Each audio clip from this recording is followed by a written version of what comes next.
All right, let's jump right into this fascinating explainer of Zhongjing Lu Volume 12. It's this incredible ancient text that systematically deconstructs our perception of reality, layer by layer. Compiled over 1,000 years ago, this profound work acts kind of like a mirror, challenging literally everything we think we know about the world we see, hear, and touch every single day. I mean, it's not just abstract philosophy, it's actually a deeply practical guide to waking up. To guide our journey today, we're going to follow a quick four-part agenda. Number 1, names are illusions. Number 2, all arises from one mind. Number 3, principle and phenomena.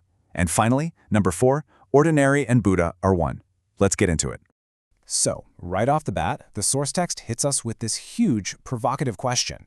If the universe is fundamentally one unbroken reality, why in the world do we rely on thousands of different names for everything? Think about it. If the ultimate truth is a singular one mind, why did the Buddha himself use so many different terms, teachings, and concepts to describe it? It kind of seems like a massive contradiction right out of the gate, doesn't it? Well, that brings us to Section 1, Names are just illusions. Let's peel back our very first layer and see how our understanding of language itself is fundamentally flawed. The text uses this brilliant, actually kind of funny analogy. It says that naming things without underlying substance is like naming the horns on a rabbit. I mean, sure, we can invent the label rabbit horns, but it definitely doesn't mean the actual physical substance exists. Think about that for a second. Our language is basically a system of empty containers. We slap these conceptual labels onto actual substance, and over time we completely trick ourselves into believing the label is the reality. But the words themselves, they have absolutely no inherent physical nature. So the crucial point here is that names are really just practical tools. The Buddha established them for 5 very specific provisional reasons, acting exactly like a physician who adjusts medicine for a patient's specific illness. Names are created to convey meaning, to adapt to conditions, rely on convention, align with time, and describe function. You know, a good doctor doesn't give the exact same pill to every single patient, right? It's the same thing here. Different names and concepts are prescribed to cure different types of ignorance. But we have to remember, the medicine is not the ultimate reality itself.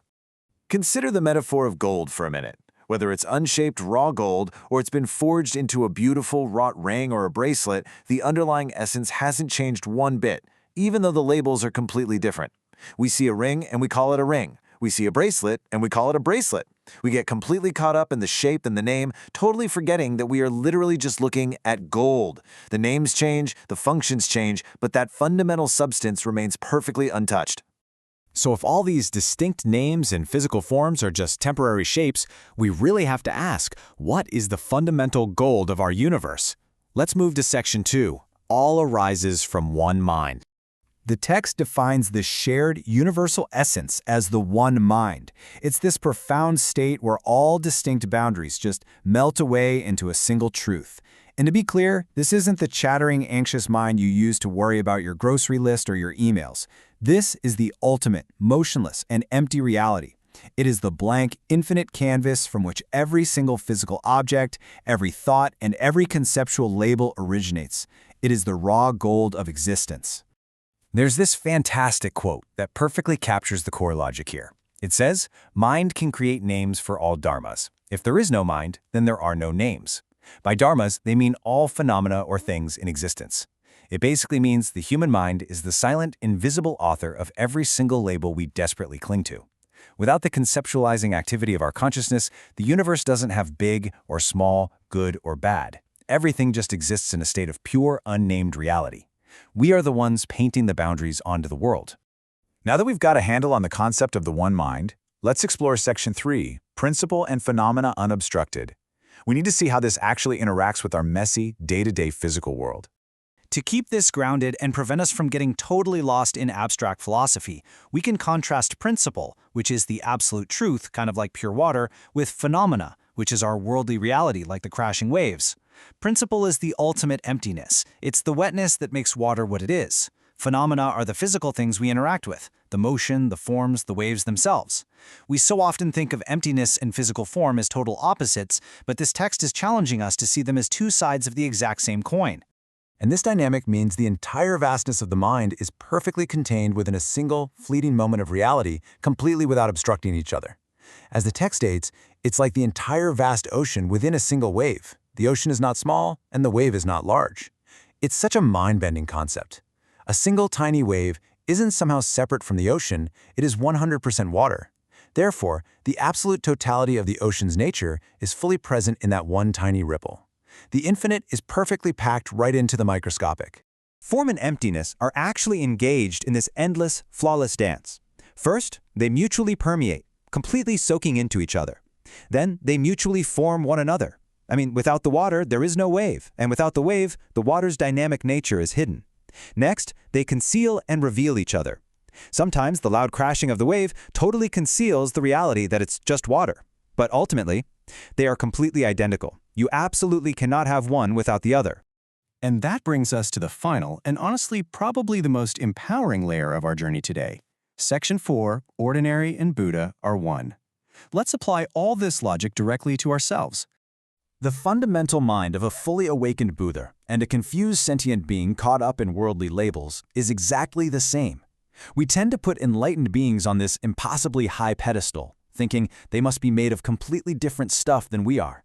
But remember the gold. A beautifully carved Buddha statue and a rough lump of unshaped gold ore are made of the exact same elemental gold. The confused sentient being is simply the one mind currently caught up in the illusion of names and waves. There's this iconic quote from the Hawaiian Sutra featured prominently in the text that just shatters our ultimate illusion. It proves that you are already exactly what you seek.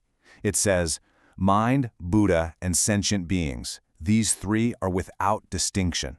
If you are searching outside of yourself for enlightenment, you are looking in the completely wrong direction. The very mind you are using to search is the exact same mind of an awakened Buddha. So the absolute crucial takeaway from this explainer is that realizing your true nature requires nothing more than stripping away the linguistic illusions you built around yourself. Enlightenment isn't some process of addition. It's not about memorizing a million new facts or acquiring some mystical new energy. It's a process of subtraction. It's the radical act of unnaming the world. When you finally stop obsessing over whether the gold is shaped like a ring or a bracelet, you finally just see the gold. I want to leave you with this final, provocative thought today. If you stop naming your world right now, what profound truth would you finally be able to see? Take a moment today to just look at a tree, a car, or even your own hands, and try not to apply a single word to them. If you completely strip away every name and label you use to define your reality, what is left observing the silence? Thank you so much for exploring the depths of the One Mind with me today. Keep questioning the illusions around you, and I'll catch you on the next explainer.